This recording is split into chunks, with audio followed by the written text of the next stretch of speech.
KMF 4 ತಿಂಗಳ ಹಿಂದೆಯಷ್ಟೇ ಹೊರತಂದಿದ್ದಂತಹ ಎಮ್ಮೆ ಹಾಲು ಇನ್ನು ಮುಂದೆ ಮಾರುಕಟ್ಟೆಯಲ್ಲಿ ಸಿಗೋದಿಲ್ಲ.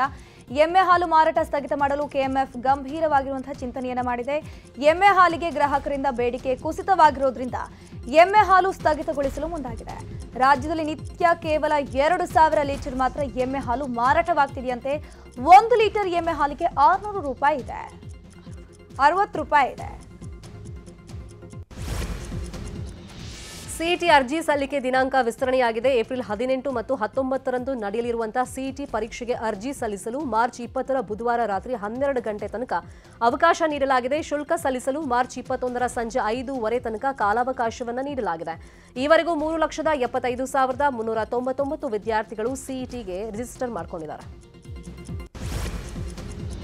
ಬೆಂಗಳೂರಿನಲ್ಲಿ ವಾಣಿಜ್ಯ ಮಳಿಗೆಗಳಲ್ಲಿ 60% ಕನ್ನಡ ಬಳಕೆ ಮಾಡಿಲ್ಲ ಅಂತ ಬಲವಂತವಾಗಿ ಮಳಿಗೆಗಳನ್ನು ಮುಚ್ಚುವ ಕ್ರಮ ಸರಿಯಲ್ಲ ಅಂತ ಹೈಕೋರ್ಟ್ ಮಧ್ಯಂತರ ಆದೇಶವನ್ನು ನೀಡಿದೆ. ಕನ್ನಡ ಬಳಸದ ಸಂಸ್ಥೆಗಳನ್ನು ಮುಚ್ಚುವುದಾಗಿ ಸರ್ಕಾರ ಸುತ್ತೋಲೆಯನ್ನು ಹೊರಡಿಸಿತ್ತು. ಇದರ ವಿರುದ್ಧ ಕೆಲ ಕಂಪನಿಗಳು ಹೈಕೋರ್ಟ್ ಮೊರೆ ಹೋಗಿತ್ತು.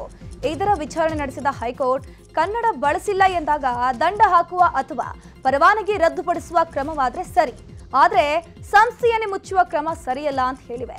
ಹಾಗೆಯೇ ಕನ್ನಡವನ್ನ ದೊಡ್ಡದಾಗಿ ಬಳಸಿದ್ರೆ ನಿಮ್ಗೇನು ಸಮಸ್ಯೆ ಆಗತ್ತೆ ಅಂತ ವಾಣಿಜ್ಯ ಸಂಸ್ಥೆಗಳನ್ನು ಕೂಡ ಪ್ರಶ್ನಿಸಿದೆ.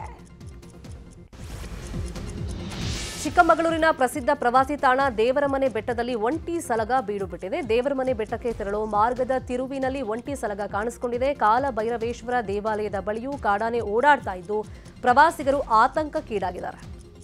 ಚಾಮರಾಜನಗರ ಜಿಲ್ಲೆ ಮಹದೇಶ್ವರ ಬೆಟ್ಟದಲ್ಲಿ ಹೊಸದಾಗಿ ನಿರ್ಮಾಣವಾಗಿರುವಂತಹ ಬೆಳ್ಳಿ ರಥಕ್ಕೆ ಭಕ್ತರೊಬ್ಬರು 22 ಕೆಜಿ ತೂಕದ ಮಹದೇಶ್ವರ ಸ್ವಾಮಿಯ ಬೆಳ್ಳಿ ಕೊಳಗ ಅರ್ಪಣೆ ಮಾಡಿದ್ದಾರೆ. ಮೈಸೂರಿನ ಸತ್ಯಾನಂದ ಅಶೋಕ್ ಮತ್ತು ಕುಟುಂಬ ವರ್ಗದವರು ಈ ಬೆಳ್ಳಿ ಕೊಳಗವನ್ನು ಕಾಣಿಕೆಯಾಗಿ ಸಲ್ಲಿಸಿದ್ದಾರೆ. ಬಿಜೆಪಿ ಸಾಮಾಜಿಕ ಜಾಲತಾಣದ ಮುಖ್ಯಸ್ಥ ಜಯಾನಂದಕ್ಕೆ ಮನೆಗೆ ನುಗ್ಗಿ ದಾಂಧಲೆ ಮಾಡಿದ್ದ ಪ್ರಕರಣಕ್ಕೆ ಸಂಬಂಧಪಟ್ಟಂತೆ 8 ಮಂದಿ ಕಾಂಗ್ರೆಸ್ ಬೆಂಬಲಿಗರು ಅಂಧರಾಗಿದ್ದಾರೆ. ಕಡಬ ತಾಲೂಕಿನ ಪ್ರಜ್ವಲ್ ರೈ, ವಿಟ್ಲ ಕಂಬಳಬೆಟ್ಟು ನಿವಾಸಿ ಸುಶಾಂತ್ ಶೆಟ್ಟಿ, ಪುತ್ತೂರ್ನ ಆರ್ಯಾಪು ನಿವಾಸಿ ಸನತ್ ರೈ, ರೋಹಿತ್ ನಾಯ್ಕ್, ಅಖಿಲ್, ಕೀರ್ತನ್ ರೈ, ಸರ್ವೇಶ್ ರಾಜ್ ಅರಸ್, ಸುಮಿತ್ ಶೆಟ್ಟಿ ಬಂಧಿತರು. ಮಹಾರಾಷ್ಟ್ರದ ಉಜ್ಜಿನಿ ಜಲಾಶಯದಿಂದ 5 ಟಿಎಂಸಿ ನೀರು ಬಿಡಬೇಕು ಅಂತೇಳಿ ಹೋರಾಟ ಜೋರಾಗಿದೆ. ನಾಳೆ ಅಫ್ಜಲ್ಪುರ ಬಂದ್ಗೆ ಕರೆಯನ್ನ ನೀಡಲಾಗಿದೆ. ಅಫ್ಜಲ್ಪುರ ರೈತರು ಸಂಘ ಸಂಸ್ಥೆಗಳು ನಾಳೆ ಬಂದ್ಗೆ ಕರೆಯನ್ನ ಕೊಟ್ಟಿವೆ. ಇದೀಗ ದೇಶ ವಿದೇಶಗಳ ಪ್ರಮುಖ ಸುದ್ದಿಗಳನ್ನು ಫಟಾಫಟಾಗಿ ನೋಡ್ತಾ ಹೋಗೋಣ. ಹರಿಯಾಣದಲ್ಲಿ ಎಲೆಕ್ಷನ್ ಕಾವೇರಿದೆ. ಸಿಎಂ ನಯಾಬ್ ಸಿಂಗ್ ಸೈನಿ ಪ್ರಚಾರವನ್ನು ಆರಂಭಿಸಿದ್ದಾರೆ. ಬಂತೋ ಕಠಾರಿಯಾ ಪರ CM Nayab Singh road show ಮೂಲಕ ಮತಬೇಟೆಯಾಡಿದರು. ತಮಿಳುನಾಡಿನಲ್ಲಿ ಎಲೆಕ್ಷನ್ ಕಾವೇರಿದೆ. ಇವತ್ತು ಬಿಜೆಪಿ ಹಾಗೂ ಪಿಎಂಕೆ ನಡುವೆ ಸೀಟು ಹಂಚಿಕೆ ಬಗ್ಗೆ ಚರ್ಚೆ ನಡೆದು ಎಲ್ಲ ಫೈನಲ್ ಆಗುವಂತ ಸಾಧ್ಯತೆ ಇದೆ. ಪಿಎಂಕೆ ನಾಯಕರನ್ನ ಬಿಜೆಪಿ ರಾಜ್ಯಾಧ್ಯಕ್ಷ ಅಣ್ಣಾಮಲೈ ಭೇಟಿ ಮಾಡಿ ಚರ್ಚೆಯನ್ನು ನಡೆಸಿದ್ದಾರೆ. ಹೈಕಮಾಂಡ್ನಿಂದ ಇವತ್ತು ಸೀಟು ಹಂಚಿಕೆ ಆಗಲಿದೆ. ಅಬಕಾರಿ ನೀತಿ ಹಗರಣ ಆರೋಪವನ್ನು ಎದುರಿಸುತ್ತಿರುವಂತಹ ದೆಹಲಿಯ ಸಿಎಂ ಅರವಿಂದ್ ಕೇಜ್ರಿವಾಲ್ಗೆ ಮತ್ತೊಂದು ಸಂಕಷ್ಟ ಎದುರಾಗಿದೆ. ದೆಹಲಿ ಜಲಮಂಡಳಿಯಲ್ಲಿನ ಅಕ್ರಮ ಸಂಬಂಧ ಇಡಿ ಅಧಿಕಾರಿಗಳು ಕೇಜ್ರಿವಾಲ್ಗೆ ನೋಟಿಸ್ ಅನ್ನು ಕೊಟ್ಟಿದ್ದಾರೆ. ಜಲಮಂಡಳಿಯಲ್ಲಿನ ಅಕ್ರಮ ಪ್ರಕರಣದಲ್ಲಿ ಜಾರಿ ನಿರ್ದೇಶನಾಲಯದ ವಿಚಾರಣೆಗೂ ಕೇಜ್ರಿವಾಲ್ ಗೈರಾಗಿದ್ದಾರೆ. ಆಮ್ ಆದ್ಮಿ ಪಕ್ಷವು ಸಮನ್ಸ್ ಅನ್ನ ಕಾನೂನು ಬಾಹಿರ ಅಂತ ಹೇಳಿದೆ.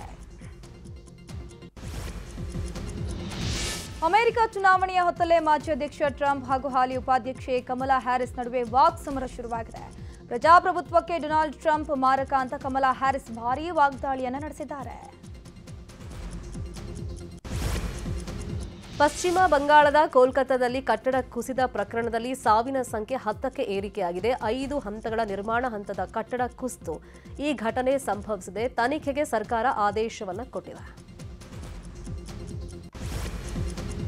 ಇನ್ಫೋಸಿಸ್ ಸಹ ಸಂಸ್ಥಾಪಕ ನಾರಾಯಣ ಮೂರ್ತಿ ಅವರು ತಮ್ಮ 4 ತಿಂಗಳ ಮೊಮ್ಮಗ ಏಕಾಗ್ರ ರೋಹನ್ ಮೂರ್ತಿಗೆ ಬರೋಬ್ಬರಿ 240 ಕೋಟಿ ಮೌಲ್ಯದ ಷೇರುಗಳನ್ನು ಉಡುಗೊರೆಯಾಗಿ ಕೊಟ್ಟಿದ್ದಾರೆ.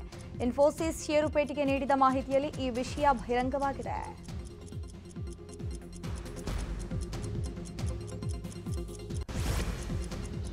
ಇದೀಗ ಕ್ರೀಡಾ ಲೋಕದ ಪ್ರಮುಖ ಸುದ್ದಿಯನ್ನು ನೋಡ್ತಾ ಹೋಗೋಣ. ರಾಯಲ್ ಚಾಲೆಂಜರ್ಸ್ ಬೆಂಗಳೂರು ಮಹಿಳೆಯರ ಟೀಮ್ ಚೊಚ್ಚಲ ಬಾರಿಗೆ ಪ್ರೀಮಿಯರ್ ಲೀಗ್ ಟ್ರೋಫಿ ಗೆದ್ದಿದೆ. ಸಾಮಾಜಿಕ ಜಾಲತಾಣದಲ್ಲಿ ಈ ಸಲ ಕಪ್ ನಮ್ದು ಅನ್ನೋ ಘೋಷಣೆ ಜೋರಾಗಿ ಕೇಳಿಬರ್ತಾ ಇದೆ. ಇಷ್ಟು ದಿನ ಈ ಸಲ ಕಪ್ ನಮ್ದೇ ಅಂತಿದ್ದವರು ಈ ಸಲ ಕಪ್ ನಮ್ದು ಅಂತ ಬರ್ಕೊಳ್ತಾ ಇದ್ದಾರೆ. ಸೋಷಿಯಲ್ ಮೀಡಿಯಾದಲ್ಲಿ ಕಪ್ ನಮ್ದೆ ಅಂತ ಹವಾ ಈಗ ಜೋರಾಗಿದ್ದಿದೆ. ಇನ್ಫ್ಯಾಕ್ಟ್ ಇದು ಟ್ರೆಂಡಿಂಗ್ ನಲ್ಲೂ ಇದೆ. ಪ್ರತಿ ಸಲ ಈ IPL ಸೀಸನ್ ಅಲ್ಲಿ ಈ ಸಲ ಕಪ್ ನಮ್ದೇ ಅಂತೇಳಿ ಘೋಷಣೆಗಳು ಜೋರಾಗಿ ಕೇಳಿ ಬರ್ತಾ ಇತ್ತು. ಎಷ್ಟೇ ಸಲ ಪುರುಷರ ಟೀಮ್ ಫೈನಲ್ ಪ್ರವೇಶ ಮಾಡಿದ್ರು ಕೂಡ ಕಪ್ಪನ್ನ ಗೆಲ್ಲೋಕ್ಕಾಗಿರ್ಲಿಲ್ಲ. ಆದ್ರೂ ಕೂಡ ಹೋಪ್ಸ್ ಇನ್ನೂ ಕೂಡ ಅಭಿಮಾನಿಗಳು ಬಿಟ್ಟಿಲ್ಲ. ಫೈನಲಿ 2ನೇ ಆವೃತ್ತಿಯಲ್ಲೇ ಮಹಿಳೆಯರ ಟೀಮ್ ಇದೆಯಲ್ಲ, ವಿಮೆನ್ ಪ್ರೀಮಿಯರ್ ಲೀಗ್ನಲ್ಲಿ ಕಪ್ಪನ್ನ ಗೆದ್ದಿದ್ದಾಗಿದೆ.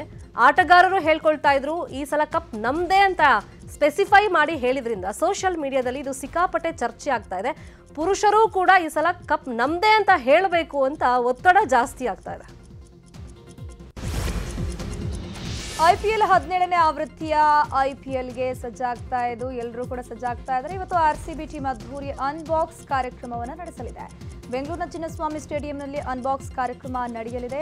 RCB ತಂಡದ ಜೆರ್ಸಿ, ಪ್ರಾಯೋಜಕರು ಸೇರಿದಂತೆ ಮಹತ್ವದ ಮಾಹಿತಿ ಪ್ರದರ್ಶನವಾಗಲಿದೆ.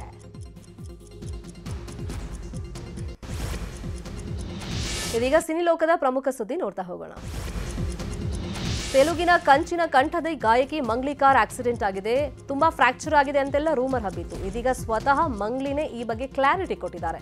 ನಾನು ಸೇಫ್ ಆಗಿದ್ದೀನಿ, ಸಣ್ಣ ಪುಟ್ಟ ಗಾಯ ಆಗಿದೆ ಅಷ್ಟೇ ಅಂತ ಹೇಳ್ಕೊಂಡಿದ್ದಾರೆ. ಮಂಗ್ಲಿಗೆ ಏನಾಗಿದೆಯೋ ಅಂತ ಸಿಕ್ಕಾಪಟ್ಟೆ ಎಲ್ರಿಗೂ ಟೆನ್ಷನ್ ಆಗಿತ್ತು. ಇನ್ಫ್ಯಾಕ್ಟ್ ಸೋಷಿಯಲ್ ಮೀಡಿಯಾದಲ್ಲಿ ಅವ್ರು ಇನ್ನಿಲ್ಲ ಅನ್ನೋ ಸುದ್ದಿ ಎಲ್ಲ ಹಬ್ಬಿಟ್ಟಿತ್ತು. ಅಷ್ಟರ ಮಟ್ಟಿಗೆ ರೂಮರ್ ಹಬ್ಬಿತ್ತು. ಮತ್ತೆ ಇನ್ನು ಕೆಲವರು ತುಂಬಾ ಅವ್ರಿಗೆ ಫ್ರಾಕ್ಚರ್ ಆಗಿದೆ ಅಂತೆಲ್ಲ ರೂಮರ್ ಹಬ್ಬಿಸ್ಬಿಟ್ಟಿದ್ರು. ಬಟ್ ಮಂಗ್ಲಿನೇ ಇದಕ್ಕೆ ಸೋಷಿಯಲ್ ಮೀಡಿಯಾದಲ್ಲಿ ಸ್ಪಷ್ಟನೆ ಕೊಟ್ಟಿದ್ದಾರೆ. ಕಾರ್ ಆಕ್ಸಿಡೆಂಟ್ ಆಗಿದೆ ಹೌದು, ಸಣ್ಣ ಪುಟ್ಟ ಗಾಯ ಆಗಿದೆ, ತುಂಬಾ ನನಗೆ ಏಟ್ ಆಗಿಲ್ಲ, ಯಾರೂ ತಲೆ ಕೆಡಿಸ್ಕೊಳ್ಬೇಡಿ ಅಂತ ಫ್ಯಾನ್ಸಿಗೆ ವಿಷಯವನ್ನ ಮುಟ್ಟಿಸಿದ್ದಾರೆ.